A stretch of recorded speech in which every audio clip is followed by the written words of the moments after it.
सकळांची पाये माझे दंडवत आपल्याले चित्त शुद्ध करा विठाला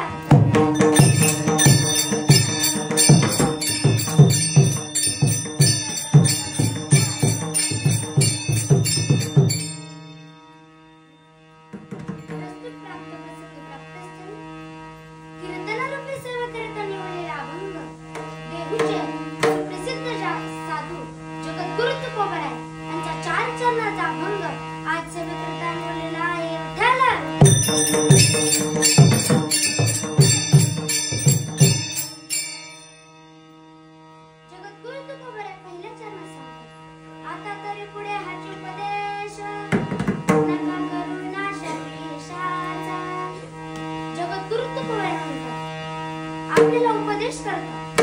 अरे तुम्ही तुमचं आयुष्य व्यर्थ जाऊ देऊ नका. तुमच्या आयुष्याचा नाश नका करू. तुमच्या आयुष्यामध्ये तुम्ही नामस्मरण करा. अभंगाचे दुसरे चरण सांगतात. सकळांची पाये माझे दंडवत आपल्याले चित्त शुद्ध करा. जगद्गुरु तुकोबराय म्हणतात आपले चित्त शुद्ध करा आणि नामस्मरण करा. अभंगाचे तिसरे चरण सांगतात.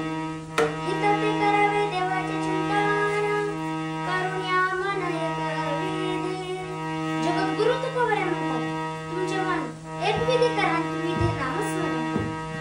जगद्गुरु तुकोबराय अभंगाचे शेवटचे चरण सांगतात. तुका म्हणे लाभ होयत व्यापार करा काय फार शिकवावे. जगद्गुरु तुकोबराय म्हणतात यापेक्षा अजून तुम्हाला काय शिकवायचं. हा झाला अभंगाचा सरळ सरळ भाव. आता जसा जसा वेळ मिळेल तसं तसं आपण अभंगाकडे वळूया. विठ्ठला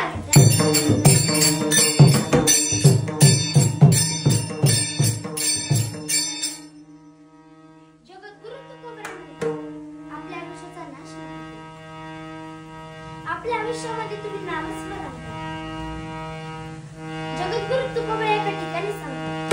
नाशवंत देह जाणाऱ्या सकाळ आयुष्य खातो काळ सावधान. जगद्गुरु तुकोबराय म्हणतात तुमचं आयुष्य काळ खाते. त्या काळावर तुमचं आयुष्य खाऊ देऊ नका. तुम्ही नामस्मरण करा. नाथ महाराज एका ठिकाणी सांगतात. हरी बोला नाही तर बोला व्यर्थ गला भला नका करू. नाथ महाराज म्हणतात तुम्ही व्यर्थ गलबला नका. तुम्ही व्यर्थ गलबला करण्यापेक्षा तुम्ही नामस्मरण करा. विठ्ठल विठ्ठल जरी म्हटला तरी तुमची वाचा शुद्ध होईल. आठवला म्हणे दृष्टांत सांगतो. एक वाल्या कोळी होता. तो दररोज चोरी करायचा, लोकांना मारायचा आणि दररोज एक खडा रांजणामध्ये टाकायचा. असे 7 रांजण बनले होते. एवढं त्याच्याकडून पाप झाले. सर्व लोकांना गावातल्या मारलं. एके दिवशी नारद महर्षी ऋषी तपश्चर्या करीत एका झाडाखाली बसले होते. तेव्हा त्याला वाल्या कोळीला वाटलं आता गावातले लोक तर संपले, चला आपण त्यांनाही मारू. म्हणून तो त्यांच्यापाशी गेला आणि त्यांना मारायला लागला.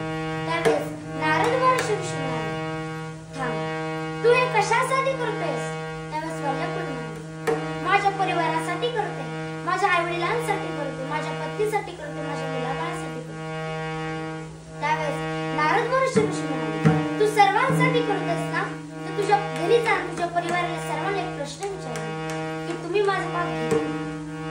त्यावेळेस वाल्या कोळी म्हणाले नारद महर्षी ऋषी मला वेडे समजू नका. मला तुम्ही घरी जायला सांगता आणि तुम्ही निघून जाता. त्यावेळेस नारद महर्षी ऋषी म्हणाले वाल्या कोळी तुला जर वाटत असेल मी निघून जाईल तरी दोरी घेण्या दोरीनं मला झाडाला बांधून ठेव. वाल्या कोळीला कळत नव्हतं गुरुवर्य म्हणजे कोण, संत म्हणजे कोण, भगवंत म्हणजे कोण काहीही कळत नव्हतं.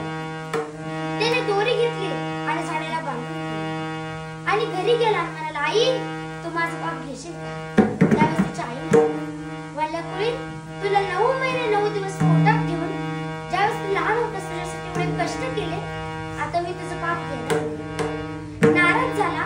परत वडिलांकडे गेला. म्हणाला बाबा तुम्ही तरी माझं पाप घ्या.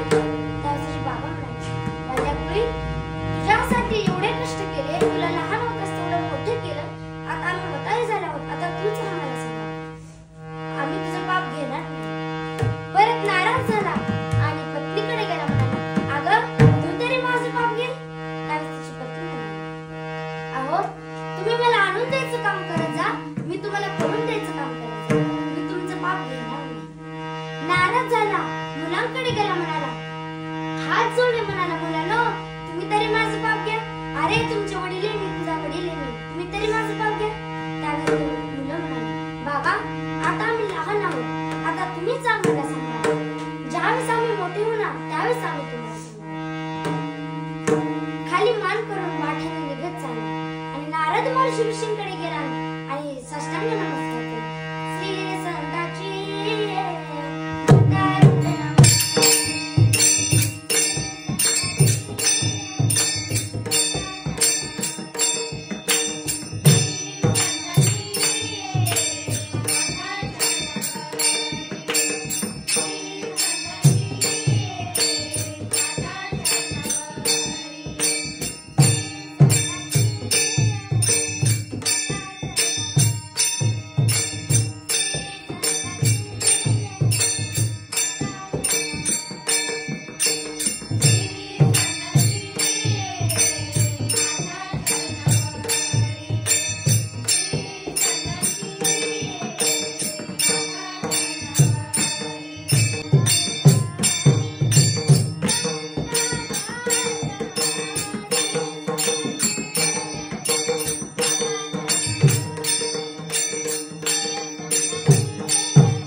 साष्टांग नमस्कार केला. नारद महर्षी ऋषी मला माफ करा. बघा त्या वल्लपुरीला जर स्वतःची वाट जर चांगली नसती त्याच्या खूप पाप झाला असतं आणि त्याच्या आयुष्याचा नाश झाला असता. त्याच्याही झाला असता आणि सर्व परिवाराचाही नाश झाला असता. म्हणून जगद्गुरु तुकोबराय म्हणतात, तुम्ही चांगले तुमच्या आयुष्यामध्ये चांगले काम करा. तुमच्या आयुष्यात तुमचं व्यर्थ जाऊ देऊ नका. अहो चालताना असं झाला की आपल्याला कुणीतरी रामकृष्ण हरी केलं पाहिजे.